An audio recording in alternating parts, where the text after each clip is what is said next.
Alright, I'm going to teach you a little something about jazz hands. Oh, Artur Boruc, the holy goalie. Alright, mate.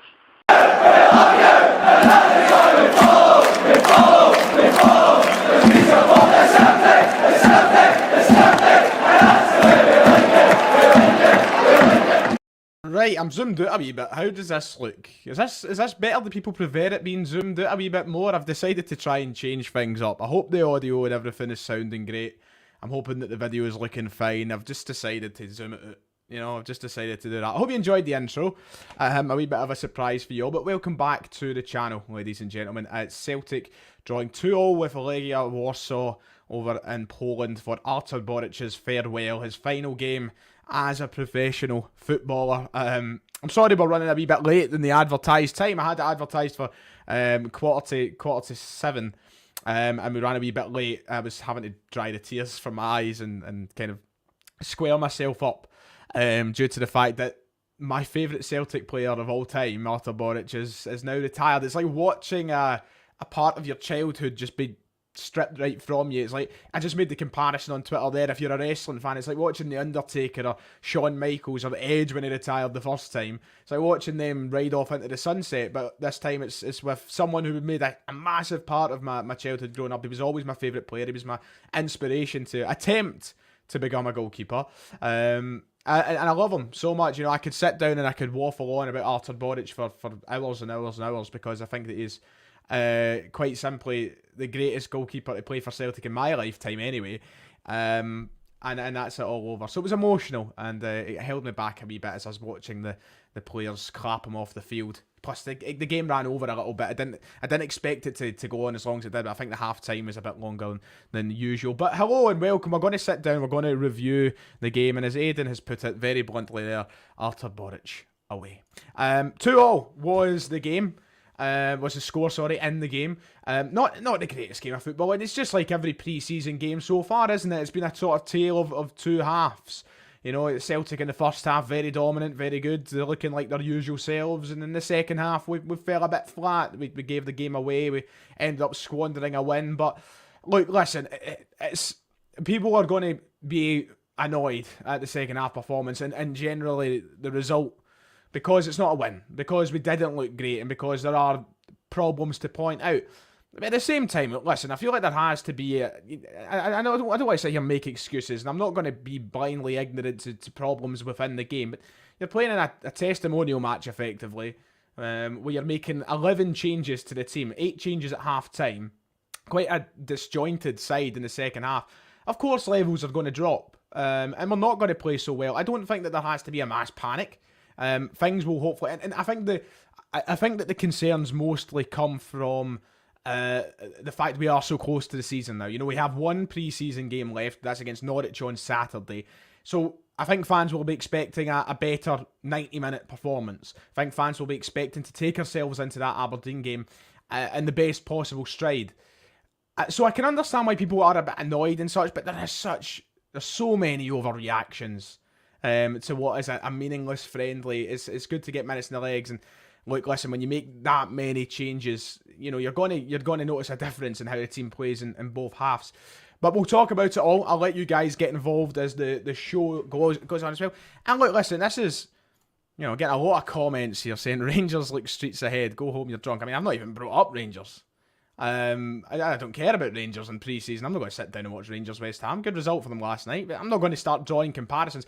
Matthew Duff bringing up a very key point. I'll start judging the performances of both sides more thoroughly and more seriously when the season begins.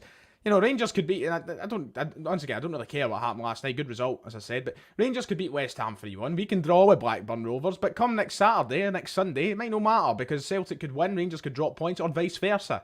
Pre-season friendlies are meaningless. They mean nothing. And I think that's one problem.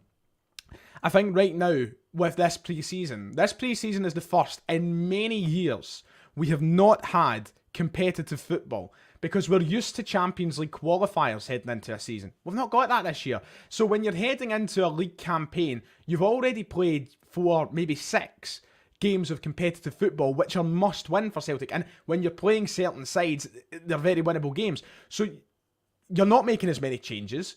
You're playing the games more seriously. You're getting more serious performances. You're ultimately trying to make your way to a Champions League group stage. We've not got that this time. So we've not got those games and those performances to sit and fall back on and say, right, this is positive signs heading into a league campaign. It's a very different pre-season. And I think ultimately we should just be happy that players are out getting the minutes, getting goals, and they have showed glimpses like that first 45. We were brilliant. We were all over them. And that was with a strong 11 out there. So we've not lost anything over the summer. I am looking forward to Celtic's season properly starting. I'm looking forward to the season being back so that we can put all of this behind us and so that there isn't this negativity when you're drawing in friendly games. Anyway, let's talk about the game itself, and we'll get, as I said, I'll get all you guys involved as we go on. I'll get your comments, I'll answer your questions, and we'll try and cover a lot. But I think that's my wee rant over about how seriously that these preseason games have to be taken. First half, I thought we looked really good. We got off to a really good start. I thought we dictated the tempo of the game. It was typical Celtic fashion, where we had the majority of the ball. We were playing out from the back, and there wasn't really a threat carried by Legia Warsaw. In fact, in the first half, I was thinking to myself, and that obviously changed in the second, but in the first half, I was thinking to myself, Christ, I wish that Legia Warsaw were in the Champions League because they were mints in the first half, and they were making us look spectacular in the doing so, but not that we didn't deserve that. We were playing really well, and we were doing a lot of things right. But I was thinking to myself, Christ, I wish we were playing them this year in qualifiers or in the group stages because I thought that they looked very beatable. And we've seen that straight away. The first goal from Celtic is absolutely delicious. I mean, we don't nominate pre-season goals for Goal of the Season awards, but if you could, then you're certainly nominating the first one. Rio Hatate's goal is spectacular. It's a brilliant ball fed through to him. And the way that he gets onto the finish, puts it past Artur, Boruc, 1-0, tremendous. And the second goal as well, I thought that was tremendous as well. I thought it was really well worked. Dyson Maeda, of course, on the end of Rio Hatate's pass. I think that was the one standout for me in that first half. Rio Hatate, he was absolutely brilliant. And this break, and I think it was Michael Stewart, I mean, maybe even been Rory Hamilton on Premier Sports who pointed it out. This break will be, I mean, the world of good for Rio Hatate. He was looking really sort of tired. He was fatigued come the end of last season. People were complaining about his performances, and he needed a break. He needed an extended period of time where he could go away and refresh himself and be ready for this season. And he got that, and I think he looked absolutely fantastic. Once again, it works on both sides, though. This is the thing you've got to remember. There's no point in getting carried away with anything. There's no point in being overly critical about anything. These are pre-season friendlies. They are very much limited. It's a limited judgment you're going to get heading into the season. But Hatate, I thought, looked brilliant. He looks like a new player. It looks like he's got a sort of freshness to his game, a nice turn of pace. I think it was for the pass heading into Maeda's goal before he plays the pass. He makes this wonderful wee turn. He uses his body. He just looks so quick, so fresh. I think the break is going to do him a world of good. I thought Matt O'Reilly as well looked great. Easy to watch in the first half. That midfield three, they were working really well together. McGregor, O'Reilly and Hatate. And for me, I think at this point, right now, I mean, it could change come Saturday depending on what we see. But for me right now, that's the midfield three that starts against Aberdeen. I think it should be McGregor, Hatate and O'Reilly. I think that's right now our strongest midfield three. Turnbull's been good, he's looked good, and he came onto a good game at the end of last season. He's obviously a valuable asset to the side. But there's something about that three for me just now that looks as though it's going to work really well. And I've tipped, I'll spoil it, but if you're going to watch the TSF, I've tipped O'Reilly for player of the season this year. So I think it's a big season for all those midfielders, but particularly Hatate and O'Reilly, who look as though they've gained an extra sort of edge to their game, and maybe it's the fitness coming in of having that time off. They look as though they're really ready to go. The rest of the first half, it was basic stuff for Celtic. It really was. As I said, we had the majority of the possession. We didn't have to worry. I think Legia had one or two chances that weren't too serious. The attacking three was fine as well. The one negative from the first half, and I said, yeah, I'm not going to just simply backtrack to start piling the abuse on a certain individual, and I'm not going to take away anything from what I said a moment ago about taking things seriously, but I'm genuinely concerned about James Forrest. I don't think he's going to offer as much this season. As I said earlier, it's pre-season. I'm not going to get too carried away with performances and being too critical on players, but Forrest, he missed 2 sitters in the space of about a minute, and he just looks as though he's lost all of his edge, his pace. That was his one his talent, his one thing that he had behind him was the pace, and it looks as though it's kind of gone. He was the only disappointment in that first half for me, but once again, I'm not going to start piling on or lambasting one player in a game where, there is problems to pick out, and the problems obviously came in the second half. The second half is where it all started to go a little bit topsy-turvy. We didn't look anywhere near as good as what we did in the first. We made a lot of changes. We obviously took off Joe Hart. We took off 8 changes. As I said, I was going to try and just list through the players that we took off there, but I'd be here all day. We made 8 changes, and automatically we did look more on the back foot than what we probably expected. I don't think we dealt with it very well defensively. We looked really inept. Cameron Carter-Vickers making a very rare mistake. He was kind of bullied for that first goal that Legia got in the game. And they obviously took advantage of the situation, and it's a good finish. Puts it in the back of the net.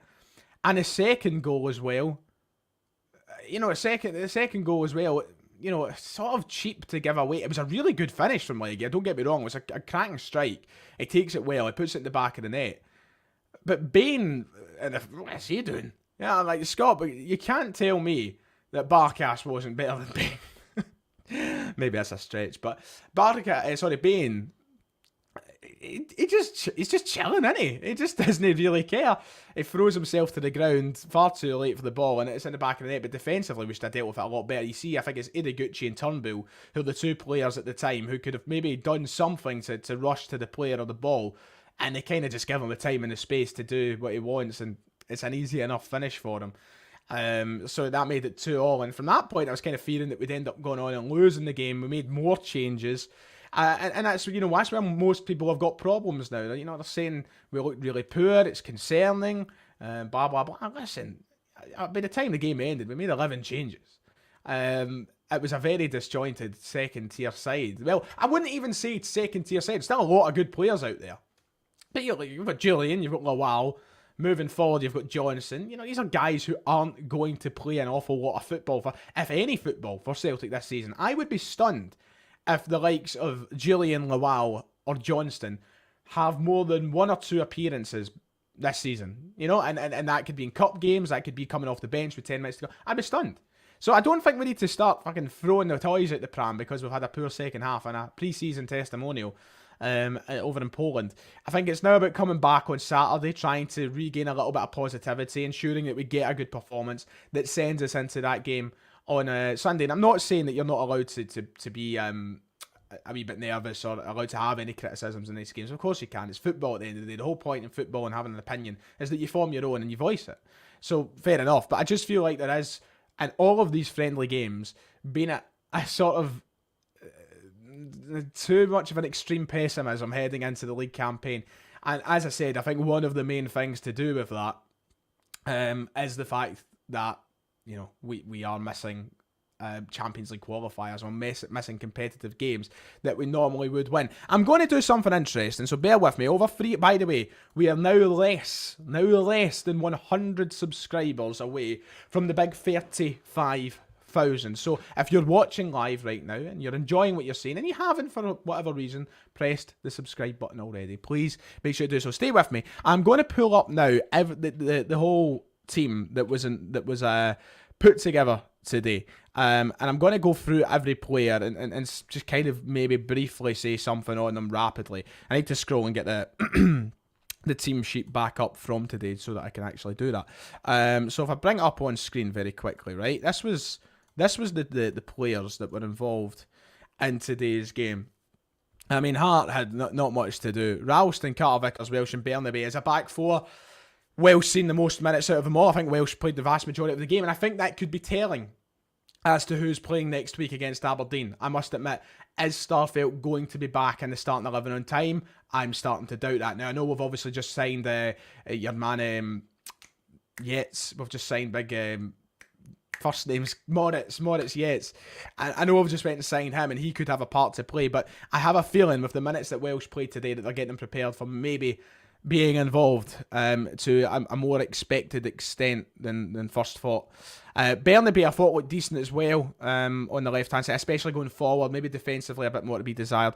Middle three, as I touched on in the first half, I thought were brilliant, all three of them, especially Hatate and O'Reilly. I thought they were great. And the front three, Abada felt sort of quiet to me. I don't know, maybe you don't agree. I wouldn't say I wouldn't say he was bad or nothing, but I don't remember many instances in the game where I was like, oh, there's a Bada getting involved. Forrest I thought was the poorest in the first half, and then Maida, I thought he was panning his balls in. He was trying, he was running and giving it all, and obviously got a goal in the game. He probably should have added another with a very poor miss as well, but he was still, I thought, decent enough in that first half. And the bench, obviously all the players we got to see, we didn't get to see Siegrist, but we got to see everybody else. We got to see Bain, Julian, Taylor, Kyogo, Turnbull, McCarthy, Jota, Johnson, Ideguchi, Lawal, and Juranovic in that second half, and they were part of the kind of wide-scale changes that we've seen out of them. You know, once again, attacking-wise, we were so quiet that, just like I said with Abada in the first half, I don't feel like there was much we could judge the likes of Jota, Johnson or Kyogo, and Kyogo was offside on a couple of occasions. Jota still looked really sharp. He was taking the mickey out of defenders on a couple of occasions. It was more defensively we had to look at. Julian, Lawal, and McCarthy, who came onto the game, looked particularly slow for me at points. But listen, it was big changes. It was a game that didn't mean much. I'm not going to read out too much, but that was basically everybody who was involved in the game today. Right, so let's get you guys involved. Let's get the viewers' opinion in regards to the game that we've all just watched there. Let's see. Don't want to be harsh on Forest. This is DM McDonald. Don't want to be harsh on Forest, but we could really do with a new winger before the window closes. Abada, Jota and Maida are almost too far ahead of him in terms of ability right now. At the start of the window, I was very keen on us bringing in another winger.